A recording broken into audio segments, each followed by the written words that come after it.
Hello everyone, नमस्कार। हमारे YouTube channel में आपका हार्दिक स्वागत है। दोस्तों, कैसे हैं आप? आशा है आप अपने परिवार के साथ खुश होंगे और स्वस्थ होंगे। आज की वीडियो में हम बात करेंगे साल 2025 में अहोई अष्टमी का व्रत कब है, 13 अक्टूबर या 14 अक्टूबर।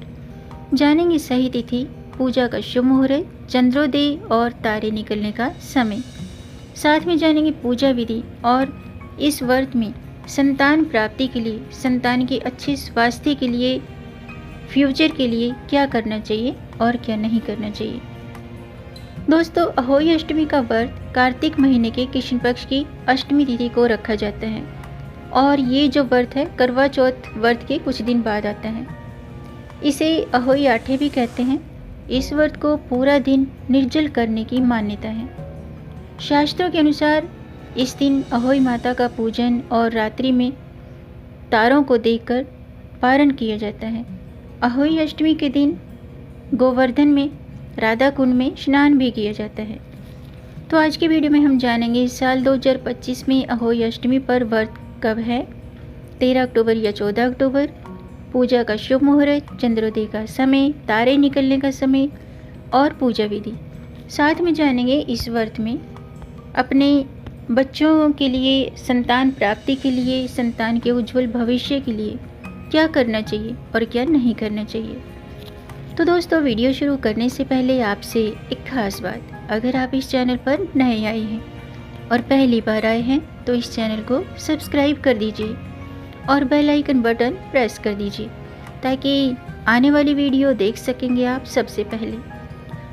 और वीडियो को अंत तक जरूर देखिएगा ताकि कोई भी जानकारी छूट न जाए, क्योंकि दोस्तों आधी अधूरी जानकारी से पूरा लाभ नहीं मिलता है, इसलिए हमारे साथ अंत तक बने रहिएगा। तो आइए शुरू करते हैं।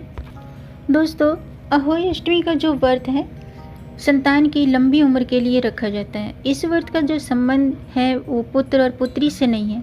आप इसे संतान की लंबी उम्र के लिए रख सकते हैं, फिर चाहे वो पुत्र हो या पुत्री। इसके प्रभाव से संतान सुख और उसके उज्जवल भविष्य का आशीर्वाद मिलता है। इसके अलावा इस व्रत में तारों का विशेष महत्व होता है। माना जाता है कि जब आसमान में तारे दिखाई देने लगते हैं तब उन्हें अर्घ्य दिया जाता है। फिर महिलाएं अपने व्रत का पारण करती हैं और ऐसा करने पर अहोई माता प्रसन्न होती हैं। जो अहोई माता है वो देवी पार्वती का रूप है।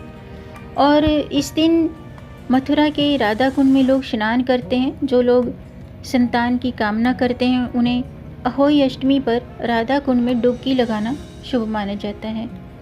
इसके अलावा ये जो व्रत है इस दिन मतलब राधा कुंड में स्नान तो करते ही हैं, राधा कुंड में पेठे के फल को भी छोड़ते हैं। आधी रात को होने वाले स्नान के दौरान जो दंपत्ति होते हैं लाल कपड़े में इस पेठे के फल को बांधकर छोड़ते हैं और सालों से लोग यहाँ डुबकी लगाते हैं। ऐसा माना जाता है कि इस दिन यहाँ स्नान करने से संतान प्राप्ति होती है और हर साल लोग, लाखों के संख्या में लोग यहाँ पर डुबकी लगाते हैं। आइए जानते हैं अहोई अष्टमी व्रत की पूजा का शुभ मुहूर्त क्या है और तारे निकलने का समय क्या है। दोस्तों, साल 2025 में अहोई अष्टमी का जो व्रत है 13 अक्टूबर को रखा जाएगा। 13 अक्टूबर को दोपहर के 12:24 पर अष्टमी तिथि शुरू होगी और 14 अक्टूबर को प्रातःकाल 11:09 पर अष्टमी तिथि समाप्त होगी। पूजा का शुभ मुहूर्त है शाम के 5:53 से शाम के 7:08 तक और अहोई अष्टमी पर तारों को अर्घ्य देने का समय है शाम के 6:17 तक। चंद्रोदय का समय है रात्रि के 11:20 पर। आइए जानते हैं कि अहोई अष्टमी पर पूजा विधि कैसे करनी चाहिए। दोस्तों, शास्त्रों के अनुसार अहोई अष्टमी के दिन सूर्योदय से पूर्व उठें। अगर आपके यहाँ सरगी की जाती है तो सरगी भी करें। स्नान से पहले निर्जल व्रत का संकल्प लेकर के सरगी करें और जो भी आपके यहाँ जैसे भी अहोई अष्टमी की व्रत करने की परंपरा है उस विधि से आप इस व्रत को करें। घर की साफ सफाई करें और दीवार पर अहोई माता और सेह और उसके 7 पुत्रों का चित्र बनाएं। यह बना बनाया मार्केट से कैलेंडर भी ला सकते हैं। इस दिन शाम को तारे देखकर पूजा का विधान है। सांझ के समय अहोई माता को रोली, चावल, कुमकुम और अन्य पूजन सामग्री, फल फूल ये अर्पित करें। मीठे पुए का भोग लगाएं। अब हाथ में गेहूं के दाने लेकर व्रत कथा पढ़ें और बाद में आरती करें। रात्रि में तारों को देखते हुए अर्घ्य देकर व्रत का पारण करना चाहिए।